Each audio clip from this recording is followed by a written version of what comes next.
I sat at the far end of the Thanksgiving table for 10 consecutive years, in the same chair, the one closest to the kitchen door, the one nobody ever had to fight me for because everyone understood, without ever saying it out loud, that it was the chair reserved for the family disappointment.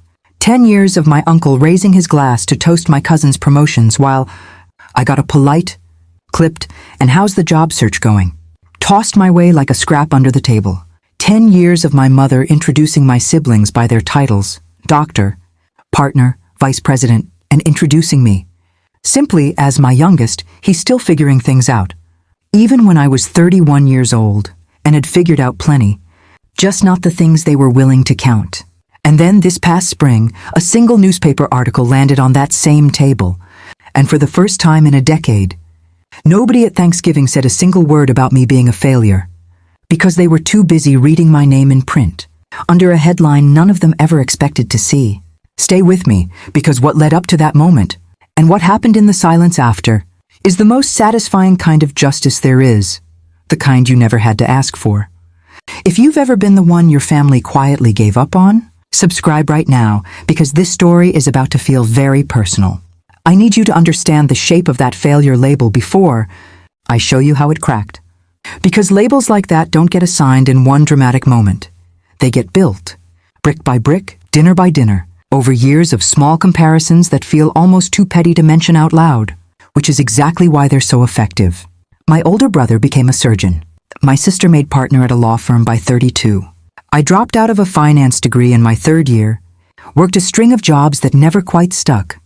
A coffee shop, a warehouse, a stint doing freelance, graphic design that paid almost nothing. And somewhere in there, my family stopped asking what I was building and started simply assuming the answer was nothing. My father had a particular phrase he liked to use, gentle on the surface, devastating underneath. Some people just aren't built for more, and that's okay.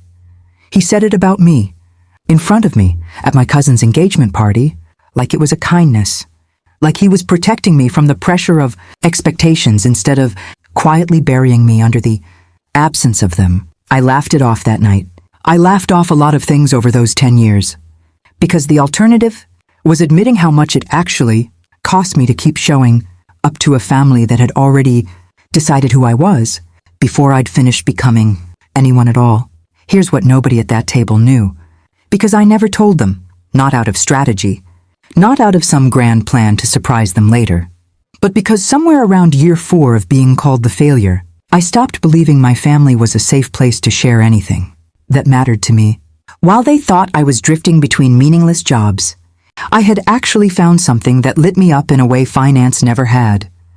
I'd started teaching myself to code, slowly, painfully, at night after warehouse shifts, using free tutorials and a laptop I'd bought secondhand for $60.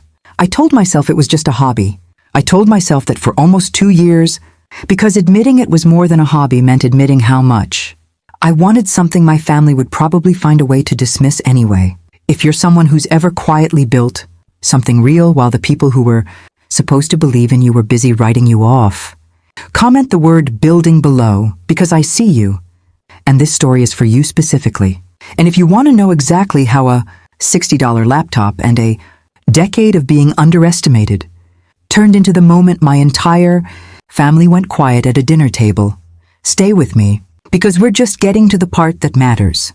It took me 3 years of nights and weekends to build my first real project, a small inventory management tool I built initially just to make my own warehouse job easier, something to track shipments and flag errors before they became expensive mistakes.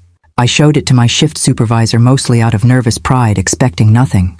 He used it for 2 weeks and told me it had already saved the warehouse measurable money and reduced errors. That should have been my proof, my evidence to finally bring home to a family that measured worth in titles and promotions. Instead, I kept building, quietly, almost compulsively, because some part of me had stopped building things for my family's approval a long time before that moment, and started building them simply because I could no longer imagine not building them. I won't drag out the in-between years for you, because the truth is, they were unglamorous, small freelance contracts, a failed first startup attempt that cost me almost everything I'd saved, nights where I genuinely wondered if my father's gentle, devastating phrase about not being built for more was simply factually correct. But 2 years ago, that failed first attempt taught me something the warehouse tool never could. And I used those lessons to build something else entirely. A logistics optimization platform for small, regional shipping companies, the kind of mid-sized operations too small for the big enterprise software and too overwhelmed to run things on spreadsheets anymore. I built it slowly, bootstrapped, working a part-time job to cover rent while I poured every spare hour into something I genuinely believed could matter to people running businesses like the ones I'd quietly worked inside for years. It worked, not overnight, not in some movie montage explosion of success, but steadily, the way real things tend to grow when nobody's watching closely enough to interfere. Within 18 months, I had 30 small companies using the platform. Within 2 years, that number had tripled, and a regional business journal reached out asking to profile the company for a feature on overlooked entrepreneurs solving real problems in unglamorous industries. I almost said no. Some old, tired part of me still flinched at the idea of visibility, still half expected someone to find a way to make it small. But I said yes, because somewhere in those years of building quietly, I had finally stopped asking permission to take up space. The article ran in April. It wasn't flashy, no glossy magazine cover, no viral headline. Just a clear, detailed, respectful profile in a regional business, publication my family happened to subscribe to. Because my father, of all people, had a habit of reading it cover to cover every week with his Saturday morning coffee. He recognized the photo before he even read the byline. My mother told me later that he sat at the kitchen table, holding the page so long the coffee went cold beside him, just staring at a headline that read, in plain, unglamorous, undeniable print, "How one overlooked founder is quietly transforming regional shipping logistics." And then, beneath it, my name. The name they had spent 10 years attaching the word failure to at every holiday table. I didn't send the article to anyone.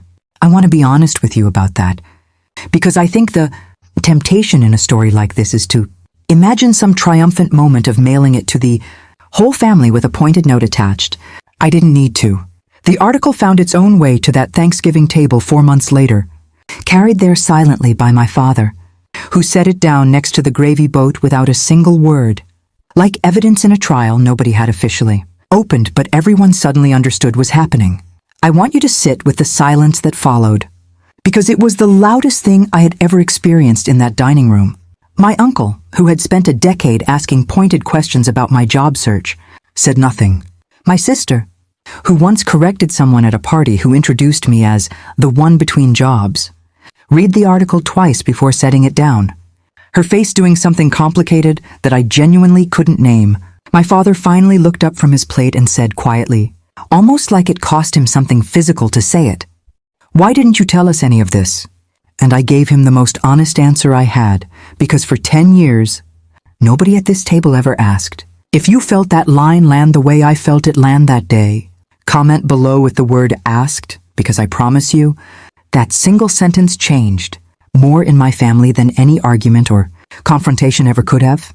Nobody apologized dramatically that day. Nobody cried or made some grand speech of regret. It was quieter than that, heavier than that. My mother simply started asking real questions for the first time in a decade. Careful, almost tentative questions. Like she was learning a new language she should have learned years ago. My father started reading more about the industry I'd built something inside. Not to perform interest, but because I think, for the first time, he genuinely wanted to understand the shape of who I actually was. I haven't suddenly become the golden child.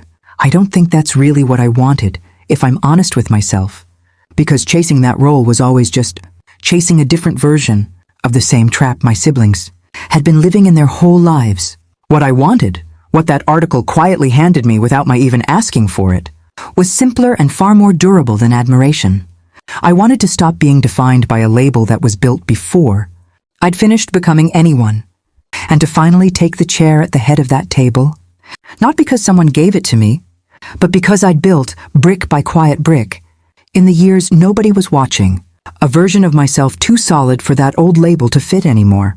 If this story hit something real in you, if you've ever been the one your family quietly underestimated, the one building something real in the silence while everyone around you assumed you were drifting. Tell me in the comments which moment hit hardest. The empty introductions, the $60 laptop, or the silence at that Thanksgiving table. I read every single comment, and they're exactly what shapes the next story I tell. Subscribe now if you want more raw, real stories about the families who underestimate the people sitting closest to the kitchen door. Hit that notification bell so you never miss the next one.